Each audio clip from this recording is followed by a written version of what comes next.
Welcome to There's Sometimes a Buggy, Irresponsible Opinions about Classic Film. I'm Elise. I'm Dave. This week it's MGM 1930, the Hollywood Studios Year by Year Round 2. We'll be discussing The Florodora Girl and Madam Satan. Before we do any of that though, let us hear from Joel W. Findler with his great chart of personalities under contract to the studio in a given year. He will give each person a 1, 2, or 3 star rating depending on his impression of their value to the studio throughout the length of their contract. We start with Wallace Beery, 2 stars. Clark Gable, 3 stars. Buster Keaton, down to 1 star. Ramon Novarro, 2 stars. Marion Davies, 1 star. That doesn't seem right. John Gilbert, 2 stars. Norma Shearer, 3 stars. Joan Crawford, 3 stars. Greta Garbo, 3 stars. Marie Dressler, 2 stars. And Robert Montgomery, 2 stars. Marion Davies was such a disaster that she rates the same as a B-movie actor. Well, she had sort of her own studio within the studio, right? The Cosmopolitan unit. I do not presume to know the mind of Findler, but maybe that was part of his idea here, that she didn't really interface with a lot of the rest of the studio, and she moved lock, stock, and barrel over to Warner Brothers at a certain point. But it still seems wrong. Another feature of the Findler book that we're delving into on round 2 of the Hollywood Studios Year by Year, we're just going to take note of any Oscars awarded to the studio in that year. For MGM, in the Oscar year 1929-1930, they won 2 Oscars. The Big House won for sound, and The Divorcee won for Best Actress, Norma Shearer. Another book I introduced when we did our second round of Paramount 1930 was John Springer's Forgotten Films to Remember. I'm not going to reread his entire introduction to the year 1930, although I do urge you to check out that episode to hear it. But what I will discuss are MGM movies from that year that he saw fit to cite. So he's got Not So Dumb, which is a movie that we discussed the first time around. The famous George S. Kaufman, Mark Connolly play Dulcie was the basis for King Vidor's Not So Dumb. It was the third, after The Patsy and Show People, of Marion Davies' films with Vidor. Each time he brought out comic talents that normally didn't show up in Davies' performances, even though she was hardly a Lynn Fontaine, who had created the role on stage. Humorist Donald Ogden Stewart stood out in support. Script by Wanda Tuchok and Edwin Justice Mayer. And he's got his little section at the end of each year, 1-sentence zingers about other forgotten 1930 pictures to note. He has The Divorcee, where he says, The Divorcee, Norma Shearer, Robert Montgomery, Chester Morris, was considered daring for its day. The gay 90s were pleasantly reincarnated in Marion Davies' Florodora Girl. And that's it. I'm not sure I understand why he said that comic qualities are not usually associated with Marion Davies. I thought she was known as a comedian. King Vidor, who's not really known for his comedies. Well, usually when you read about Marion Davies, people are up in arms about the fact that she rarely got a chance to be in comedies, although we've seen a few. I think she made quite a few comedies, but then she was being pushed into costume melodramas to compete with Norma Shearer or whatever by Hearst. Before we go into the movies, let's pull back here and let's talk about all of the movies we saw for round 1 of MGM from 1930 to 1948. I'm going to read off the list. You're going to read the whole list, and then what are we going to do? Then we're going to give our impressions. I thought we had to do a top 10 or something. Yeah, we'll do that afterwards. That's what we did last time. Starting chronologically from 1930, we discussed The Bishop Murder Case, Not So Dumb, Possessed, Susan Lennox, Her Fall and Rise, Red Dust, Red-Headed Woman, Penthouse, The Stranger's Return, The Barretts of Wimpole Street, The Merry Widow, David Copperfield, A Tale of Two Cities, Wife vs. Secretary, Libeled Lady, Conquest, Parnell, Too Hot to Handle, Test Pilot, Babes in Arms, Miracles for Sale, Northwest Passage, Strange Cargo, A Woman's Face, The Trial of Mary Dugan, Woman of the Year, Tortilla Flat, The Human Comedy, Lassie Come Home, Song of Russia, Kismet, The Clock, Yolanda and the Thief, A Letter for Evie, Two Smart People, Cynthia, High Wall, Easter Parade, and Summer Holiday. We're just gonna think a little bit here, maybe out loud, about this random selection of films. Did it alter our impressions of the studio? And just as a quick signpost, we might want to cite Ethan Morden's idea of MGM as presented in the Hollywood Studios, which is a book that we covered. I don't think he's too revolutionary in discussing MGM. He boils it down to glamour. Yeah, of course that doesn't hold through the 1940s. No, not really. They get pretty backyardy. And Warner Brothers gets quite glamorous. That's true. But the movies that we saw here, do they cohere as a body of work in your mind? No, and they also don't. Like when I'm looking at this list of movies randomly selected, well, not quite randomly because... Well, no, of course not. Sometimes our preferences are involved, at least half the time. But they also don't scream glamour to me. Not on the whole, not overall, not more than any other studio, not more than Paramount. It's true, we didn't do Grand Hotel, we didn't do Dinner at 8, those massive star congregations that people associated with MGM at the time. We didn't even do San Francisco. Why don't you give me your list, and then I'll talk to you about my list and what ideas I did draw from it. Can't do a top 10, and I'm starting to really hate that part of this because I loved so many of these movies, way too many of them. I'll just let you know that I gave 5 stars on Letterboxd to 14 movies out of this list of 38. Fair. That seems conservative by your standards, but okay. So I'll read all of those off. This is not in any particular order. Red Dust, Red-Headed Woman, The Stranger's Return, which is on my top 4 Letterboxd items. So I guess I'd have to put that one number 1.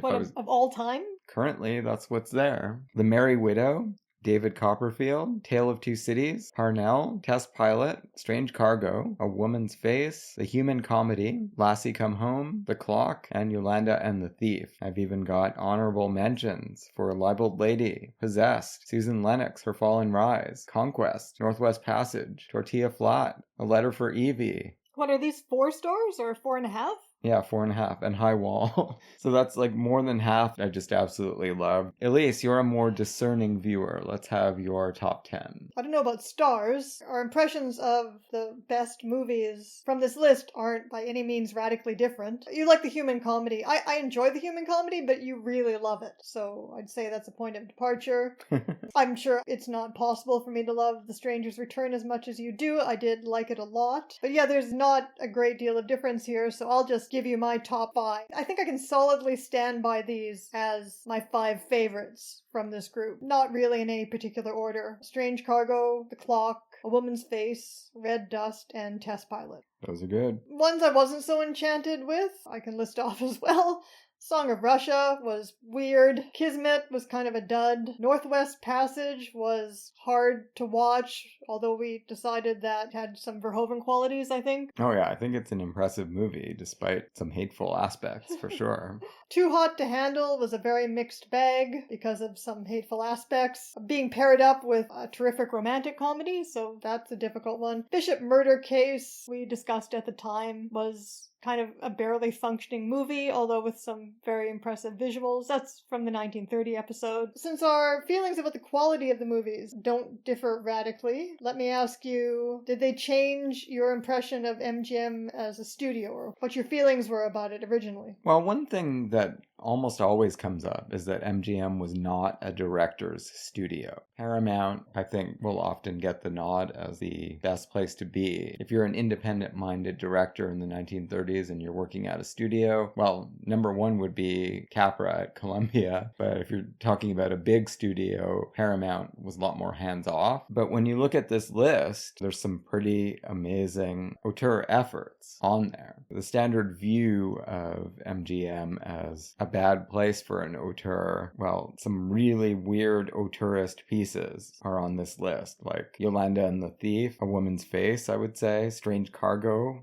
definitely. The Clock? Yeah, The Stranger's Return. Parnell is a really out-of-nowhere effort by John Stahl. Yeah, it didn't go anywhere either. No, it didn't do well, and I guess you could say MGM probably failed in promoting it. I mean, Clarence Brown, not typically thought of as an auteur, but I don't know what you call the human comedy if you don't call it the strange product of Clarence Brown's imagination, obviously in collaboration with William Saroyan. I've got Possessed in my top 10. That's another Clarence Brown. I was also having thoughts of MGM versus Paramount, and I don't think that's only because we've already done an overview of our first round of Paramount. I can't remember the order that I put my favorite studios in that long ago first episode. I know that Warner Brothers was number 1, and so far I would still stand by that. We'll see how I feel about it when we actually do the Warner Brothers overview. But I think I put Paramount as number 2, and that would be on the strength of its auteurs. Yeah, Sternberg, Lubitsch. Sternberg, who won't be in any of our rounds of Paramount. We did all of his Marlene Dietrich movies as a standalone special subject. Yeah, because there was a retrospective at TIFF, right when we were starting the podcast. Sternberg, Lubitsch, Sturges later on. Sturges, Wilder later on, and Mamoulian at the beginning of the 30s, and Mitchell Leisen as well. We both really stand up for him as an auteur. If I'm just comparing the first rounds of Paramount and MGM, who knows how we're going to feel in subsequent rounds? Our opinions might alter again. If I'm just comparing the first rounds, I would say that Paramount feels like a studio that is more reliant on its auteurs, whereas MGM feels like a studio that's more consistent in terms of the quality of its films. And partly that may be because they have this variety of strong directors who aren't necessarily, all of them, maybe as blisteringly original as the Paramount auteurs. Although the ones who are, like Borzage, of course he's not exclusive to MGM, right? No, but the fact that he was able to work there and turn out something like Strange Cargo, it just doesn't feel like part of the mainstream narrative that you get about MGM. But then you've got directors like Victor Fleming and Clarence Brown and George Cukor, who aren't always thought of as auteurs, but they're producing films that are just as good as anything made by the great Paramount auteurs. And Victor Fleming is here in my top 5 twice. Yeah, Red Dust and Test Pilot. These are really impressive movies. Victor Fleming unfortunately gets a bad rap. We've talked about this before a little bit, but the fact that he got called in as part of the team that finished off Gone with the Wind, and he was involved in some direction by committee on Wizard of Oz. Those are the 2 movies that people know him from, and those are the movies that he had the least to do with, really. If you really want to think about Victor Fleming, you got to see Test Pilot, you got to see Red Dust, you got to see his movies with Clara Bow. Yeah, sure, absolutely. So this is the idea of the studios, or 3 of the major studios anyway, that I'm forming as we're going into the second round, and we'll see if subsequent episodes challenge this. I feel like Paramount is very reliant on a few brilliant auteurs. Of course, there's also a lot of standard Paramount comedies that we're avoiding on purpose. I don't know that they will radically alter our opinion if we get to them. And then MGM just has a very strong overall roster of directors and stars, in greater number perhaps than Paramount. Warner Brothers, for all that they have some great directors working for them or appearing under their auspices, like William Wyler. As I keep saying about Warner Brothers, by the 1940s it feels like they have such a strong house style that they don't need directors. So this is how I feel about the 3 studios and their relationship to directors. What is your reaction to that? There you do get into a question of how big of a part of that house style that you're talking about is Michael Curtiz as a director. I mean, he directed a lot of the most important movies there. Is he just part of the overall excellence of the studio, or is he really pushing it forward? Well, I don't know. Is Michael Curtiz somehow responsible for Humoresque and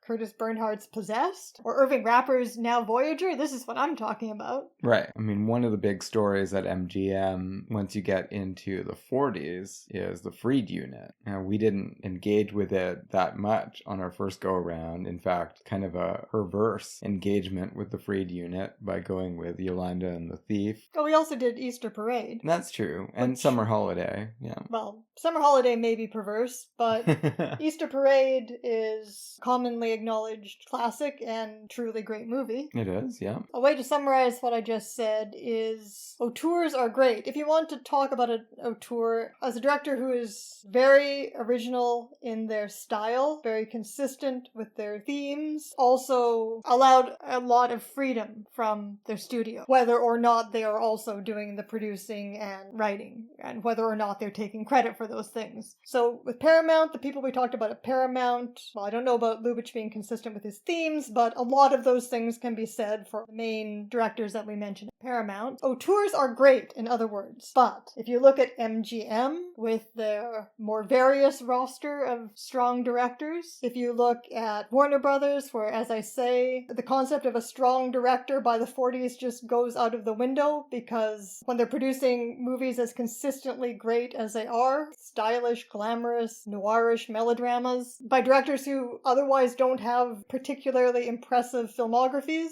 then that concept just goes out the window. So auteurs are great, but auteurs are not necessarily the backbone of great studio-era Hollywood filmmaking. So that's the first thing I'd throw out there. Keep that in mind, Dave, in case you want to respond to it. And then in terms of stars and MGM, because it is supposed to be the studio of glamour, at least in the 1930s, the studio with all the stars, again, at least in the 1930s, although they produced some very impressive stars thanks to the Freed unit in the 1940s. Like Lucille Bremer? I was thinking more of Fred Astaire. Well, they didn't produce Fred Astaire, but they exhibited him, for sure. Yeah, and Gene Kelly and Judy Garland. Those are still some pretty big stars. Yeah, well, Judy Garland definitely is developed in-house. But when you're looking at these great 1930s films in particular, so we're talking about a lot of Crawford and Gable and Spencer Tracy, a lot of Myrna Loy and Jean Harlow appearing in some really great movies. Stars, yes. Glamour, sure, of a sort, but these actors, and I think we brought this up. We brought this up during the first round of MGM. I can distinctly hear you in my mind bringing this up more than once. But all of these stars I just mentioned, with the possible exception of Myrna Loy, carry a strong proletariat, a strong working class association. Yeah, it's true. It's not all sparkling upper crust entertainment. Anytime Jean Harlow is involved, she's bringing class critique with her. Clark Gable, their biggest star, he can play a professional man or a magnate. But he still always feels like the Clark Gable of It Happened One Night, at least retrospectively he does. Definitely got a breezy manner about him, and he doesn't seem to be all that caught up in the trappings of bourgeois esteem. In a way that maybe Cary Grant plays such a variety of things. But when you think of Cary Grant, you think of Cary Grant as a wealthy playboy.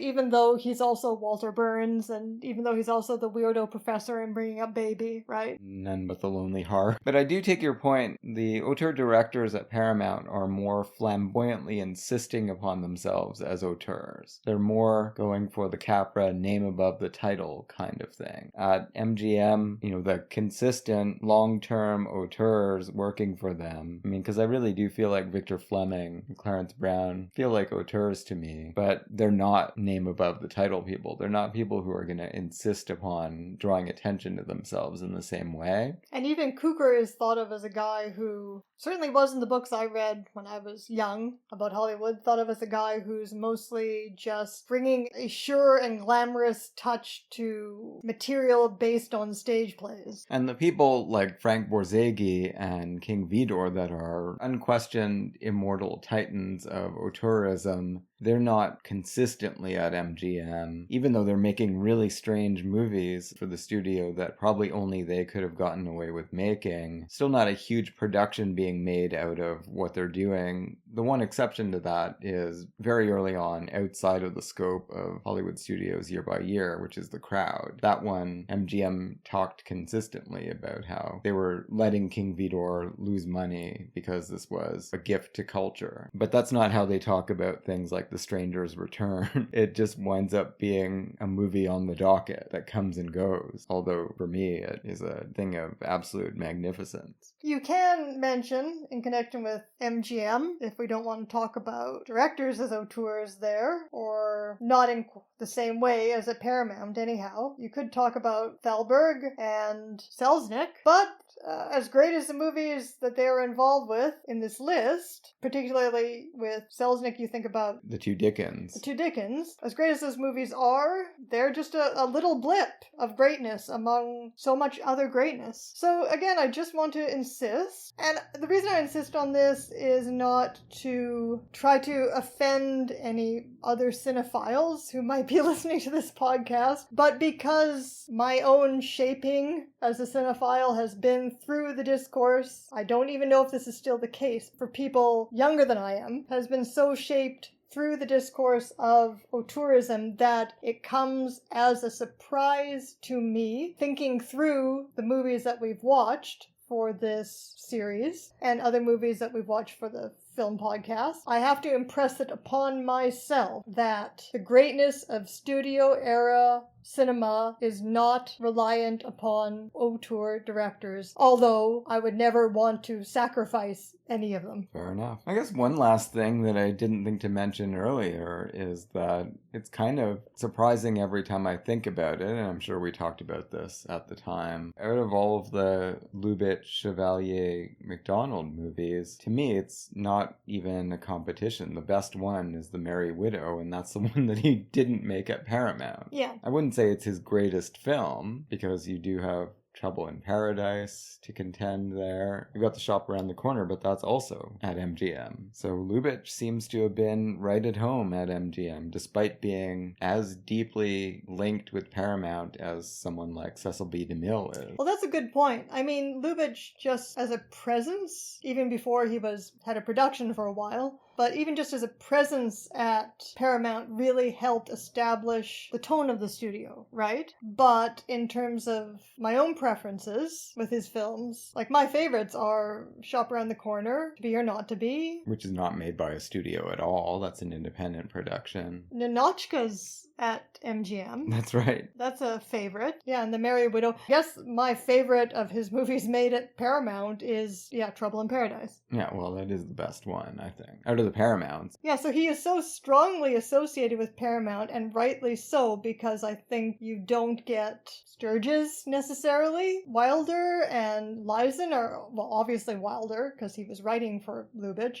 They're all coming out of this milieu. Lubitsch is just absolutely essential to Paramount and to Paramount auteurism. Well, he was so essential that they made him the head of the studio for 1 year. Yeah, that's what I'm saying. And then he quit, right? He didn't like doing that. I don't blame him. But yeah, his impact on Paramount, anyway, for me, isn't necessarily reliant on the movies that he himself made there. If you're looking at the relationship between Paramount and MGM through the lens of the Marx Brothers, I mean, that's where you get the more traditional narrative. It's the classic example that people will go to all the time. At Paramount, the Marx Brothers are unhinged. They're bringing anarchic energy of their Broadway shows to Hollywood, and people are at first amazed and then just dazed and then don't know what to do with it. Brothers are kind of lost at sea, although Duck Soup was never the failure that people tried to make it out to be, but it wasn't as massive a hit as the first couple of Paramounts. Then MGM, Thalberg takes them under his wing, and they make A Night at the Opera at MGM, which is a much more tightly controlled entertainment, a producer's film. And it's a big hit, but Marx Brothers devotees are of two minds about Night at the Opera. They can't deny its quality, but they deplore the trajectory that it puts the Marx Brothers on. And Day at the Races, Thalberg starts to put that one together and dies while it's being made. And it's got some great things in it, but it's even more of, a monumental MGM production. It's by far the longest Marx Brothers movie, and it's got all kinds of things in it that have nothing to do with the Marx Brothers. And then after that, all their other MGM movies range from not so great to almost insulting to have to acknowledge the existence of. And so people will look at that and they'll say MGM is where individualistic talents go to die, right?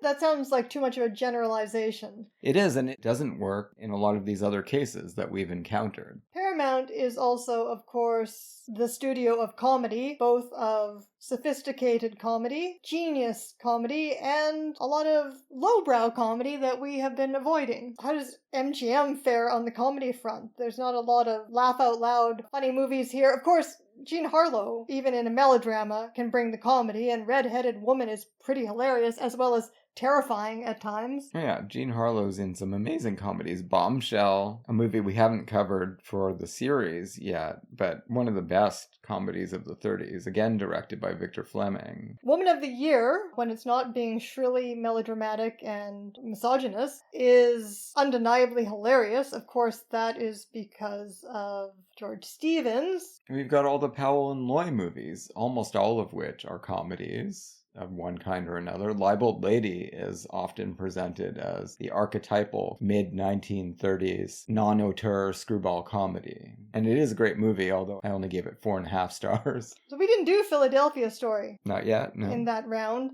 But yeah, Katharine Hepburn appearing in the 1940s helps give sophisticated comedy lift. But as you say, this is a different kind of sophisticated comedy is going on with Myrna Loy and William Powell. Those are two very high-powered comedy star duos, which is something you don't see at Paramount. Unless you're... Hope and Crosby. Exactly, unless you're counting Hope and Crosby. Yeah, Tracy and Hepburn and Loy and Powell. Another thing we could mention in this discussion is one of the most undeniable idiosyncratic MGM auteurs really spills over, can only be talked about in his auteurism if you're also including the 1950s, which is Vincente Minnelli. Well, yeah, but I think making Yolanda and the Thief qualifies you as an auteur, even if that's the only movie you ever made. I feel the same way about The Clock, even. Yes, of course. I love The Clock, although Yolanda and the Thief just feels like more of an auteurist curveball because nobody wanted this movie, really, I don't think, and nobody liked it at the time. The Clock was very popular, despite being a unique production as well. Only Vincente Minnelli wanted Yolanda and the Thief, and I'm glad he made it because I love it. Remind me, where did The Barretts of Wimpole Street fall in your categorization? Oh, I like it a lot, but it didn't get up to the top there. I ended up putting it in my somewhat arbitrary top 10, just because on reviewing some of these movies I have only seen once, and I mentioned this in the Paramount episode as well, review of the first round. It gives me tragic feelings looking over this list of movies, looking at the ones I've only seen once and that I've already almost completely forgotten, and knowing that I will probably never see them again. Well, we'll do our best to keep rewatching things. But we don't. We intend to read, we intend to write, we are forced to work, we keep plowing on and on. We keep getting closer to death. No, I'm not talking about death. Well, that too. But we keep plowing on and on, trying to watch more new movies, trying to investigate what's out there in the past, in the present, well, less in the present, but in the recent past, as well as the more distant past. But when I was reviewing the plot of The Barretts of Wimpole Street, of this particular version of it, to try to remind myself of the movie, I was shocked all over again in memory by Charles Laughton's character and his performance in that movie. Do you remember how absolutely psychotic they were? Of course. Particularly compared to the Jennifer Jones version, which was also very good and very disturbing, but not half as disturbing. Obviously, it originated with Thalberg. It was a costume drama based on a quality play, but it felt like a pre-code in the best sense of a movie dealing with disturbing themes in an adult way that is maybe never seen in American cinema again. And certainly not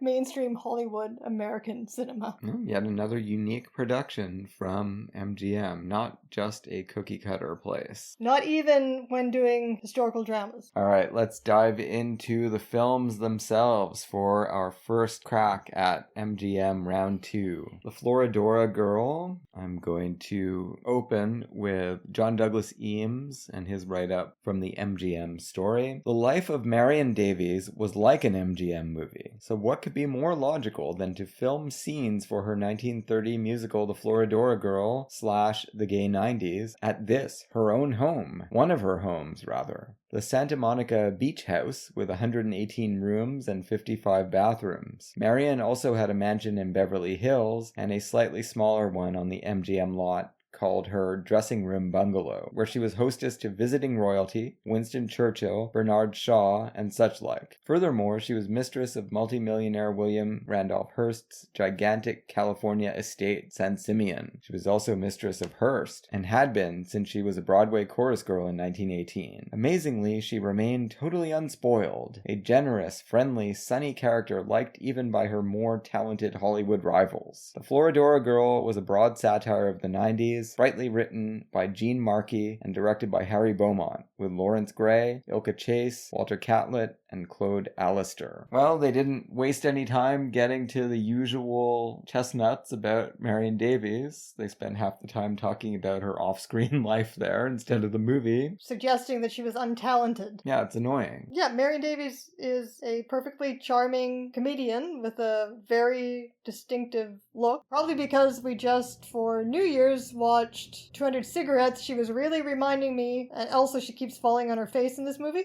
she was really reminding me of Kate Hudson. I could see that. Yeah, I thought this was a very enjoyable movie. I guess maybe to double back on the Joel W. Findler 1-star rating that he gave her. I guess the thing that might be holding this movie back a little is that she doesn't have much of a leading man to play off of. Lawrence Gray?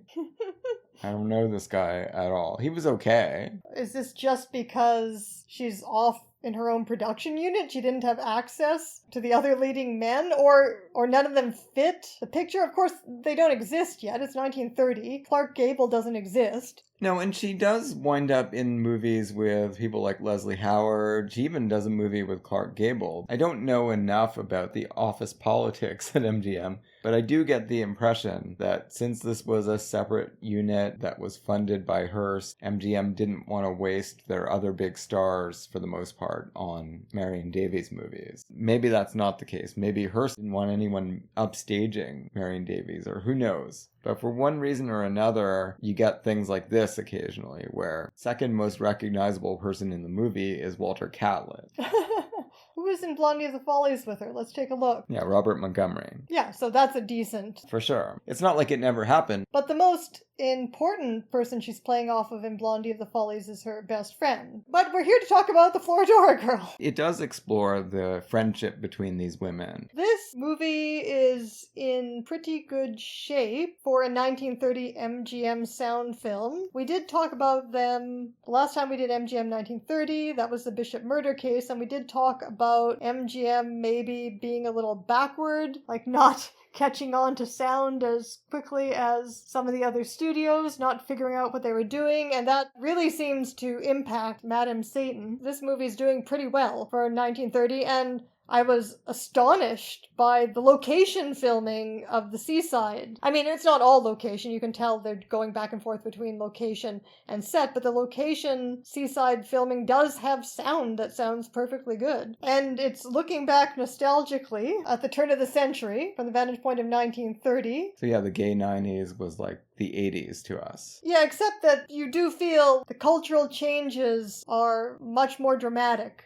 I don't know about that. The 80s were pretty dramatically different from our current day. See, I don't feel that way at all. I feel like, okay, if you're in the 1960s looking back at the 1930s, that's a huge culture shock. And I guess if you've gone through the 1920s and you're now looking back at the turn of the century, that is as well. But despite even the fact that, we had no internet in the 1980s and everybody had really stupid hair and shoulder pads, I still don't feel like there's that dramatic a gap as is represented in this movie. Well, you know what the difference is? You lived through it. So it all feels seamless and part of your life. And I think that's how it felt to people in the early 1930s. A lot of still fairly young adults had memories of the 1890s. There are so many movies from this first decade of sound film that look back nostalgically upon the 1890s. And sure, they're pointing out the ways that things have changed, like horseless carriages are barely a thing. What would the equivalent of that be? Oh, haha, remember when we all had flip phones? No internet internet. You toss that off like that's not a big deal. Every aspect of our life is controlled by the internet now. Sure, but how would you represent having no internet as opposed to having a very early type of car? That's what I'm saying. How would you represent the very early technology? Well, you would talk about Usenet or something, right? Which is the precursor. Who used Usenet? Nobody knew about Usenet. It wasn't like the horseless carriage. It wasn't like everybody was gathered around to be like, oh my god, look at this person who's got Usenet.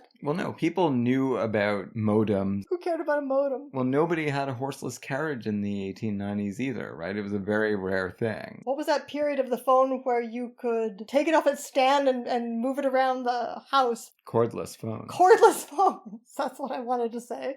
A cordless phone, everybody like expressing the wonder of a cordless phone, maybe. Yeah, sure, there's a lot of stuff like that. I do feel like this movie, it's relying on the fact that these strange things from bygone days are also quite familiar to at least half of the people in the audience because they lived through them. So you think when Marion Davies is putting on that absolutely ridiculous outfit with the giant puffy shoulders, right? That jacket over her top, over her giant skirt. You think that's just like when we're watching When Harry Met Sally and we're like, oh my god, what is that outfit that Meg Ryan is wearing? Yeah, I think so. That movie itself, she is looking back on her college style in the movie. Yeah, that's right. Which would only be, I don't know, 12 years. Yeah, 12 years in the movie's time, but she already feels like radical fashion changes have taken place. Well, they had. It doesn't take long. Another interesting aspect of the gay 90s nostalgia craze, which, again, it persists all the way into the 40s, right? You've got one of my favorite movies, The Strawberry Blonde, which is sort of part of this genre in a way. Everyone's breaking out into song. There's barbershop quartets, entertainment palaces, and gaiety. The write-up that you just read says that this is a musical, but the version that we have is not a musical. Well, there's singing in it. Some. There's singing in both of our movies, and that's something that you often will hear, and that it does seem to be fairly true about movies in 1930. If there's any way to squeeze a song in, they will. But Wikipedia says the two-strip Technicolor finale has survived, including Tell Me Pretty Maiden from the original musical, Florodora. That is not in this movie. No. Neither the Technicolor nor the song. It is much less musical than it was originally. Do you know the Florodora backstory, Dave? Not at all, no. So this was a big hit musical, originally in England and then on Broadway in 1900. Its success was attributed to the chorus of lovely women that became known as the Florodora Girls. So this is the template for the Ziegfeld Girls and all the other iterations of that would follow the Goldwyn Girls. Perhaps in its very distinctly Edwardian way. That's who Marion Davies is playing in this movie. She's one of the Florodora Girls. A good part of the success of the musical was attributed to its choreans called the English Girls in the score, but soon popularly dubbed the Florodora Girls. They consisted of a, this is in quotes, sextet of tall, gorgeous damsels clad in pink walking costumes, black picture hats, and carrying frilly parasols who swished onto the stage and captivated New York. For no other reason than that they were utterly stunning. These tall women, by the way, it's specified, were about 5'4". Massive Amazonian women. And Marion Davies, they do make a point of saying that she is the last of the original 6 Florodora girls. Everyone else has left to get married. Apparently more than 70 women played these roles of a sextet in the first run of the play. I was going to say each of the original sextet, apparently, it was said, married a millionaire. So this is what we see, all of these women pursuing rich men and vice versa because of the fame that they've gathered from being in this popular musical. But Marion Davies is sort of the odd one out in the group because she never has a date. She says that she doesn't know how to fascinate a man. Right, so she's the innocent girl next door. And she's getting advice from, her pals. She's got 2 really good friends out of the group, and she also has some not so nice bullies in the group who get their comeuppance. Not from her, but from her enforcers. We've seen this trope a billion times. The innocent girl who hooks a man who's out of her league because of her innocence and who's getting bad advice about how to captivate a man from her more knowing girlfriends. Well, they tell her basically a variation on the rules. You have to play hard to get. I guess that's what it boils down to. Yeah. And occasionally haul off and punch the guy. Usually with this trope, you will see this bad advice creating more obstacles than it does here. Well, it does keep them apart for a fair bit. In fact, her friends are right. This guy does only want to use her for sex originally. I mean, he finally comes around, but if she hadn't followed their rules, things might have gone a much less pleasant way. Well, he comes around because she turns him down, and he discovers that she really is a girl of quality. Yeah. And that's not an unusual storyline. It is well done here, at least on her part. I had some real problems, not so much with this actor, although I didn't find him memorable in any way. The way he's written makes very little sense. He's got a serious gambling problem. Yep, that that's almost true. destroys his entire family. Makes paupers of this rotogravure family. Sure, but we're meant to believe that he's actually right to bet the family fortune on this horse. It's just the fact that... Well, he's not right because races are often fixed by people like the criminal Sam Hardy. Yeah, but if it weren't for that, this guy could, make a real honest living as a horse race gambler. But yeah, I mean, the guy who interferes with the race and who harasses Marion Davies, he is literally a mustache-twirling villain.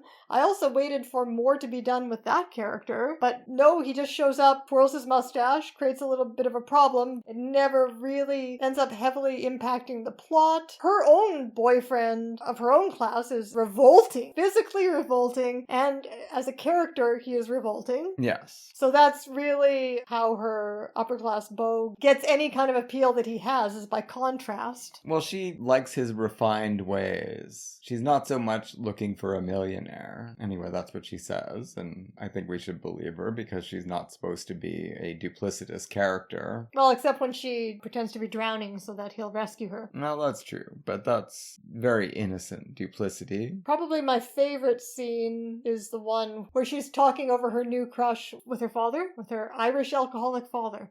Yeah, I wish we had seen more stuff with the father. That would have brought back a kind of distaff version of the Strawberry Blonde. The best joke in the whole movie, as far as I'm concerned, is where the father is talking about the horse and Marion Davies thinks that he's talking about her crush. Yeah. Look at the legs on him! Oh, I know! Yeah, that scene was great. The structure of the movie was a little bit off. There's no great dramatic structure going on here. It's also not very funny. The jokes are not great. No, they're not great. She's a very winning character. Oh no, she's very, very appealing. That's why I was thinking of Kate Hudson. There's a point in the movie where she actually falls on her head, which was cute. But yeah, I mean, it's not a great movie. It's not a great screenplay. It relies entirely on Marion Davies' charm and on that gay 90s nostalgia. Ha ha ha, riding in a two-seated bicycle. Ha ha ha, horseless carriage. It's very hard to get to work. And look at all of the silly outfits people are wearing. Look at, we're in our swimming costumes and we're completely covered from head to toe and we're talking about how naked we feel. Sure. I did find the ending, the final movement of the film, quite affecting. How so? It's all a dynamic that develops between Marion Davies and not the guy, but his mother. Those scenes are pretty good. Again, reminiscent of scenes encountered in other movies. It's quite a twist in this case where the mother is not saying too low class to marry my son. It's that my son has gambled away all of our money and now he is completely reliant on marrying a rich woman, which turns out not to be true because he's a business genius on top of everything else. Why was he doing this horse race gambling in the first place when he's a business giant in the making? Yeah, well, all of that happens off screen. He's been living the life of a dandy, raising these horses, and as a backup, he's engaged to one of the richest women in New York, and when everything goes tits up at the racetrack, The idea is that he's going to have to marry this woman, even though he has now fallen in love with Marion Davies. But he doesn't do any of that. Instead, he just has a magic transformation and emerges from that as a beautiful, rich entrepreneur butterfly and comes back and gets her. That just seems like wish fulfillment at the end. But when you're in the midst of that storyline where these two women are commiserating, as you say, it's not like Waterloo Bridge where the mother is saying, no, I mean, you are a woman of fine quality, but you're just not right for my boy. You're going to ruin him or whatever. No, it's really like begging her, I and my other children are going to starve because we have no resources anymore and we have to just latch on parasitically to this dynastic alliance. And Marion Davies, out of the goodness of her heart, decides that this old woman's happiness is more important than hers. She engineers that scene where she's supposedly in love with Sam Hardy, which is appalling to watch. The mustache twirler. I mean, that's the only other thing he does in the movie, except for fix races, is be there and act gross at the exact right moment for her to drive Jack Vibart away. Did you notice, though, in the final scene, the movie is so non-reliant on any kind of chemistry between Marion Davies and her leading man that in the final scene she is cuddling the mother as they drive off. Yeah, that really is the relationship. Well, her relationship with her father, who I wanted to see more of, and her relationship with this mother-in-law. And as I was, maybe this is a constant for Marion Davies, because as I was saying about Blondie of the Follies, the much more important relationship in the movie is between her and her female roommate and friend. And in this movie, the funniest stuff comes from Fanny and Maud, and those are played by Ilka Chase and Vivian Oakland, dispensing the chorus girl wisdom and occasionally dispensing chorus girl justice when someone gets out of line, like beating a girl up in the alleyway who was mean to Marion Davies. They were great. I thought they were very funny. So this was pleasant enough, but not a really exciting movie. No, I would agree there. It's no threat to that top 14 that I presented. How do we feel in terms of excitement about Madam Satan? So let's get John Douglas Eames' take on the film from the MGM story. He says, the apex of cuckoo supercolossalness was achieved by Cecil B. DeMille's Madam Satan, a box office disaster. Wait a minute, so what was that again? Cuckoo super... Colossalness. Colossalness. That was like a trend of which this was the apex? Well, DeMille, maybe. A Little Pastry of a Plot by Jeannie McPherson, Gladys Unger, and Elsie Janis about marital jealousy was covered by layer upon layer of spectacular icing until it became indigestible even to DeMillions, for whom it was confected. Climax came in this scene, a costume party in a giant airship which was struck by lightning, obliging hundreds of guests to descend on New York by parachute. The stars were Kay Johnson and Reginald Denny, Lillian Roth and Roland Young. Miss Roth's hectic life made a much better movie. I'll Cry Tomorrow, 25 years later. Maybe this movie was really ahead of its time, because it's kind of like... Although this makes it sound better than it is, but it's kind of like James Cameron made Eyes Wide Shut.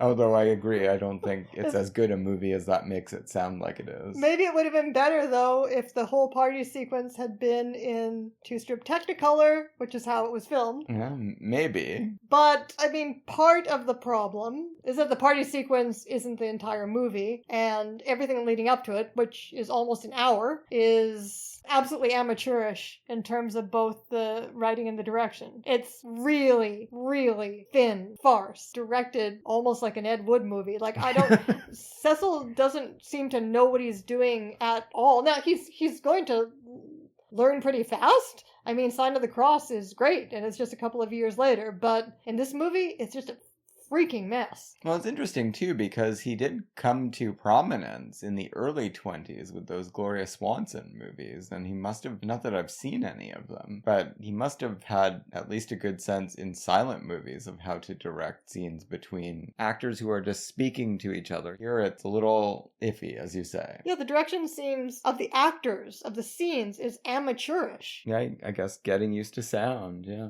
It's just thrown him off completely, even though he has specific dialogue writers as well as his usual scenarist, Jeannie McPherson. Now, the fact that so much of this is so amateurish seeming, it gives an additionally surreal quality to the comedic special effects of the parachute landings. Don't you agree? They'd be surrealistic enough if the special effects were successful by today's standards, but the fact that they're not at all makes it even more surreal. Oh, sure. The people just floating through the air as cutouts against a black backdrop.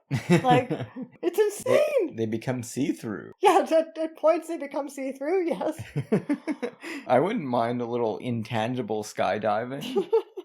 And yeah, the whole sequence of the struck by lightning blimp for no reason. What can I say about this movie? On the one hand, the blimp party, everything that happens on it, the lightning bolt dance, the ridiculous costumes, and also amateurishly directed. Like there's all these women doing a fashion show, and maybe this is where Mitchell Leisen came in, because apparently he co-directed it. He was the assistant director to DeMille for a little while there. Yeah, so maybe he's probably involved in costumes and the whole masquerade party sequence, because early on, Leisen's emphasis in film was on the visuals. But even the women in their ludicrous costumes, they seem to be unable to walk down the stairs without stumbling. It's like the Ed Wood one take. Like, I don't know what was going on here. Well, I saw this movie once before, I guess in my teens. It was on VHS and I had rented it. I remembered it seeming a lot more like some kind of Jeremiad or dark parable about the dismal trend of society in the late 20s or early 30s. No, I think it is. Obviously, there's some veneer of that. But it's so unskillfully done that none of the critique seems like it's registering. And what is the critique? Everybody's decadent. Yeah, I know, but the movie doesn't seem to... And then the blimp crashes just the Wall Street. Yeah, I know, but it just doesn't feel coherent. It doesn't feel like it has the elan of real righteous wrath behind it, which you would think at least DeMille could muster that. But I don't feel the intense satirical disapproval of these people. It just feels a little bit too lost for that. Well, no, because DeMille's into this sort of stuff, isn't he?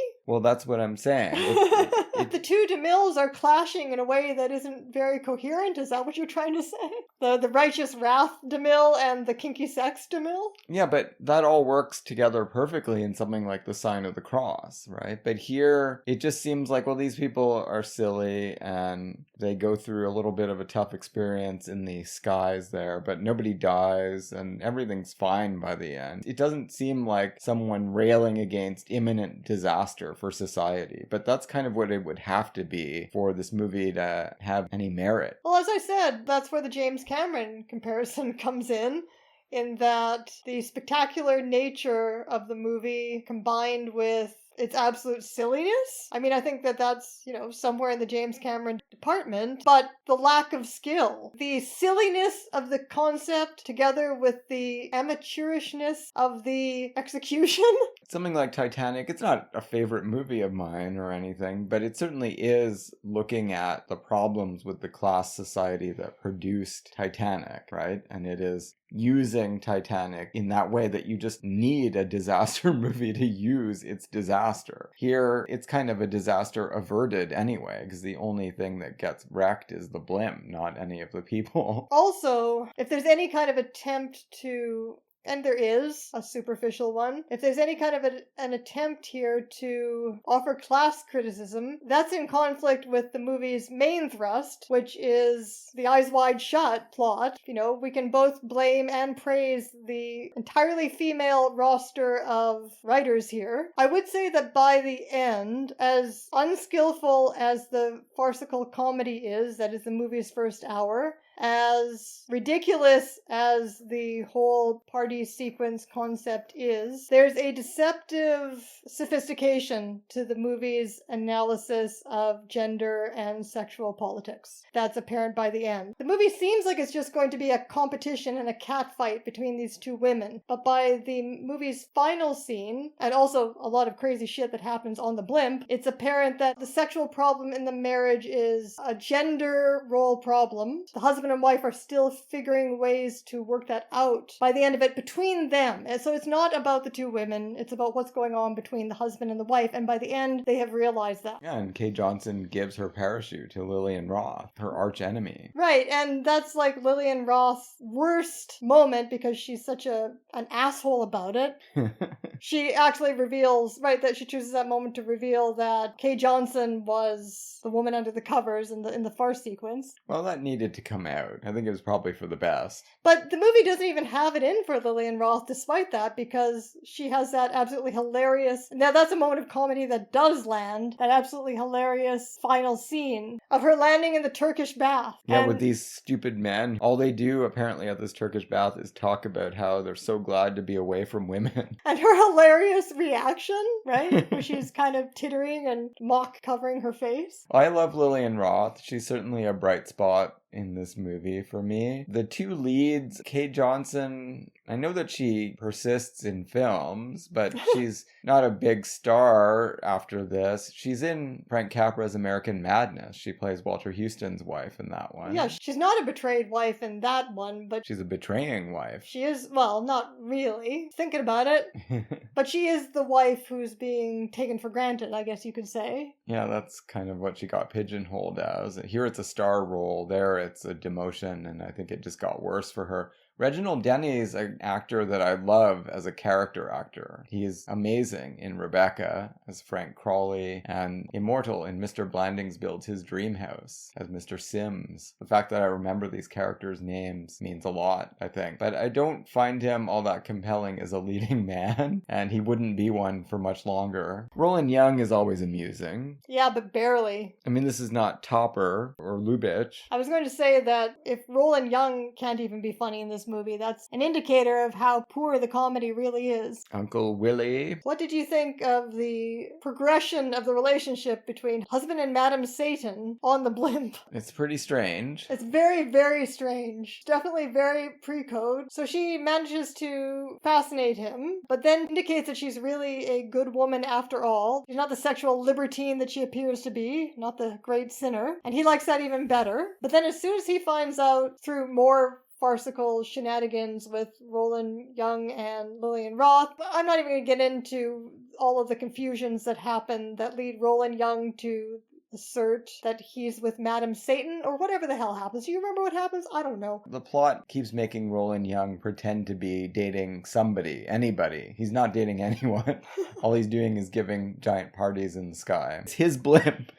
Yeah, I know. But yeah, and then Reginald Denny anyway gets the idea that Madam Satan is lying and she's a loose woman after all. Then he tries to rape her. Yeah. Whereupon she removes her mask and turns out to be his wife. See, I don't know if I should take the movie with enough psychological seriousness to try to parse that sequence out and what it means for their marriage. It really should have been the last straw, if there hadn't been last straws all through the film with this idiot. But yeah, knowing that your husband, when he is alone in a room with a masked woman, is going to sexually assault her, you would think that would make him even less appealing than he already was. But only if she's provoked him by cock-teasing him and then pretending to be a good woman, but then turning out to be a whore after all. This should not have brought them closer together, but somehow it does. I was going to say that the relationship reaches this ultimate impasse of ugliness at the same point that this disaster strikes. So, I don't know, the disaster could be a psychological representation, the impossible impasse of these gender roles. Even during the disaster, he doesn't come around to her. He's so horrified to find out that this woman that he was going to rape turns out to be his wife. Whom he's been ignoring for a good long time, chasing after every other woman in New York.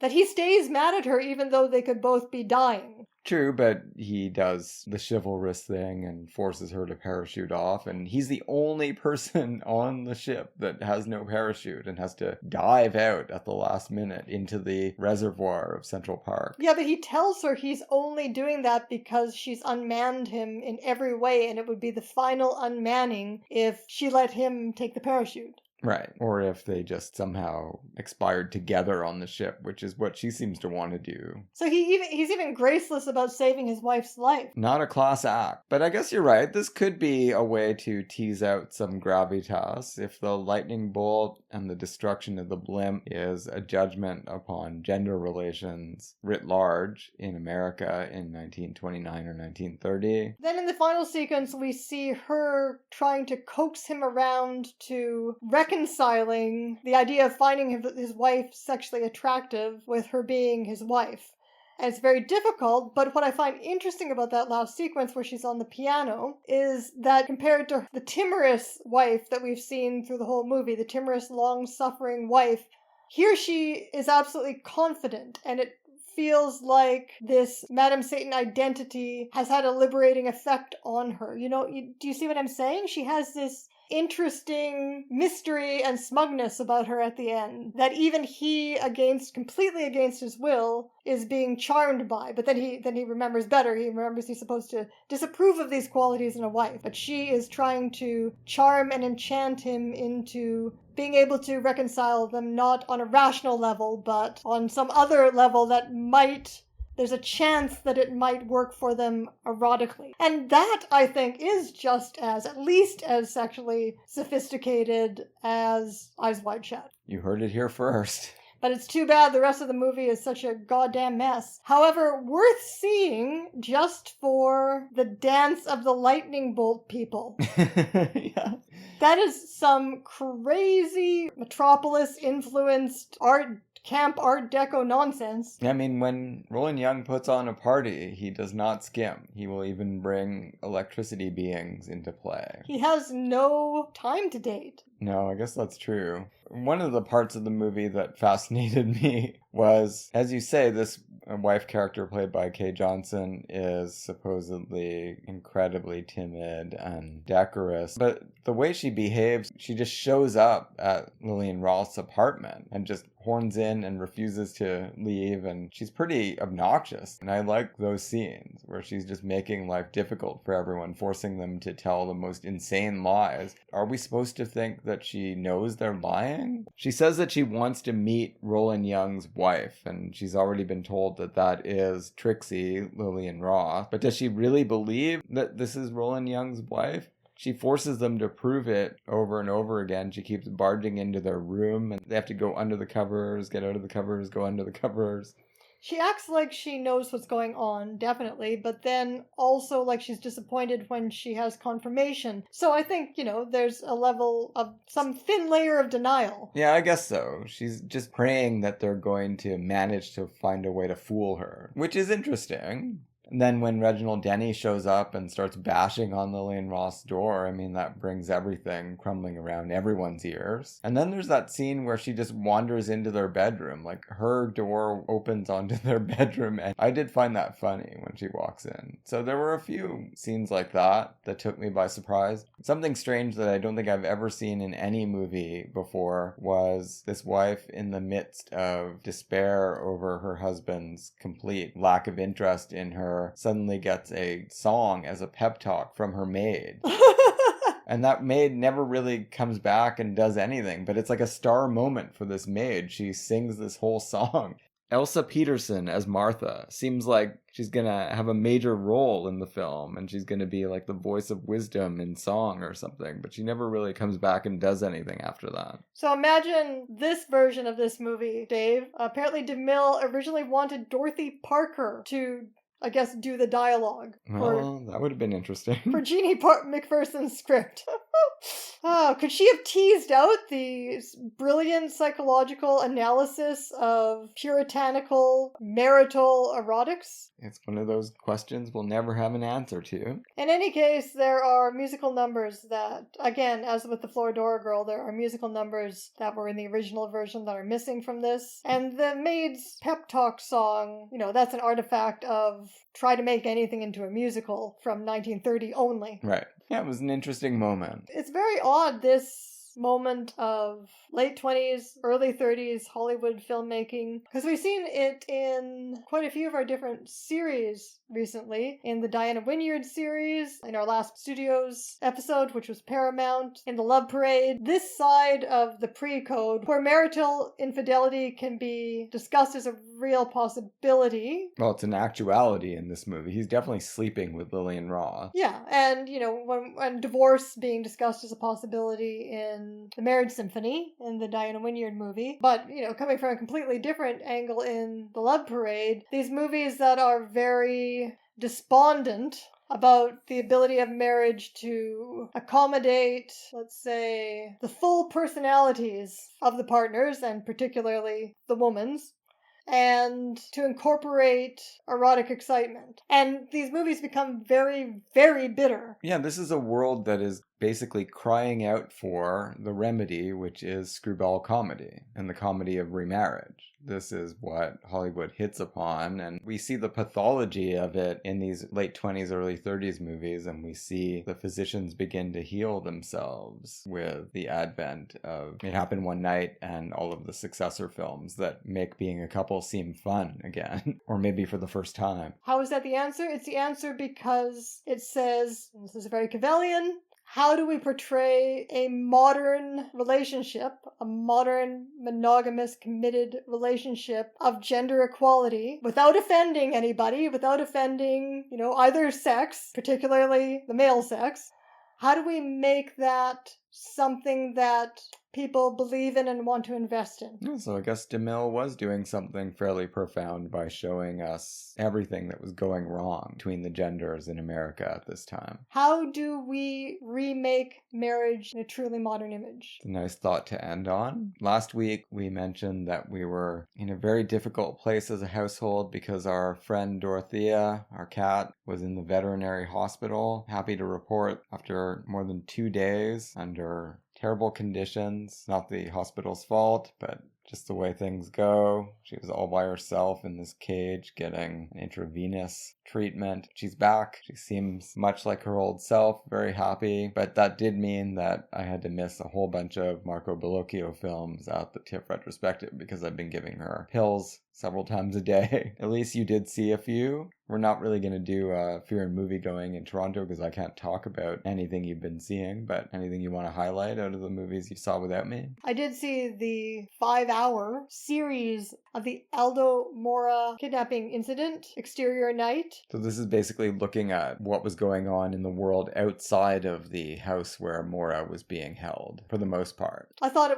it was worth watching. They've all been worth watching, but a lot of his movies are going way over my head in terms of their strong and intricate relationship with Italian modern history and society. I did end up sitting next to a woman who had grown up in Italy and who remembered being around 8 when this incident occurred and remembered the huge impact it had on the society. And she was absolutely gripped by the series. To me, the most interesting sequence was still the single sequence dealing with the Red Brigades. To me, realizing that I don't know how to talk about authorial intention here, even less than usual, because of the reasons I just stated, but to me they came off as less naive and clownish than they did in Good Morning Night. There was more dialogic discussion between the various members that we saw, particularly the couple, the kidnapper couple, who are the main characters of the sequence, that made it feel to me, without losing the satirical aspect, the satirical gaze at these characters, I felt like I understood better why they felt backed into a corner, why they felt like, even though what they were doing was politically hopeless, nevertheless, they were at an impasse and felt like they couldn't do otherwise. It's something I definitely want to see at some point. There may never be another chance to see it on the big screen, but I'll watch it some way. Andrea Picard, Dave, did say that she would love to, we have not done all of the Bellocchios, and he is not done making movies. He's in production right now, so she would love to come back with even more Bellocchios. Sounds good. Next time on the podcast, it's our Valentine special for 2025, My Conceptual Valentine. we'll be watching Her. This is the Spike Jonze film. And I'm thinking of ending things. And these movies are not that easy to see right now. You have been able to find streaming services where we can watch them, though? Yeah, we're going to have to get Netflix, I think, for one of them. But we'll do it. I'm looking forward to this one. Oh, me too. See you soon.